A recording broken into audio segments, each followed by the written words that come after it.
നമസ്കാരം. ന്യൂസ് കേരള പ്രധാന വാർത്തകളുമായി CK നാസർ കാഞ്ഞങ്ങാട്. വയനാട് മുണ്ടക്കൈ ഉരുൾപൊട്ടൽ ജീവനെടുത്തവരിൽ തിരിച്ചറിയാനാവാത്ത 8 പേർക്ക് ഒന്നിച്ച് അന്ത്യവിശ്രമം.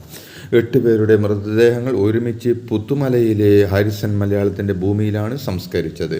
സർവമത പ്രാർത്ഥനകൾക്ക് ശേഷമാണ് 8 പേരും അന്ത്യാഞ്ജലിയേകിയത്. മുണ്ടക്കൈയിലെ ഉരുൾപൊട്ടൽ ദുരന്തത്തിൽ ജീവൻ നഷ്ടപ്പെട്ടവരിൽ 67 മൃതദേഹങ്ങളാണ് ഇനിയും തിരിച്ചറിയപ്പെടാത്തത്.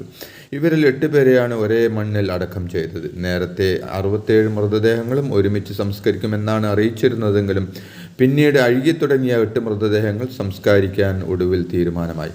പുത്തുമലയിൽ കഴിഞ്ഞ തവണ ഉരുൾപൊട്ടലുണ്ടായ ജനവാസമില്ലാത്ത മേഖലയിലാണ് മൃതദേഹങ്ങൾ സംസ്കരിച്ചത്. 64 സെന്റ് സ്ഥലമാണ് ഇതിനായി ഏറ്റെടുത്തത്. വയനാട് ഉരുൾപൊട്ടൽ മേഖലയിൽ കാണാതായവർക്കുള്ള തിരച്ചിൽ 7-ാം ദിവസമായ ഇന്നും തുടരും. കേരളത്തെ നടുക്കിയ ഉരുൾപൊട്ടലിൽ മരണസംഖ്യ 380 ആയി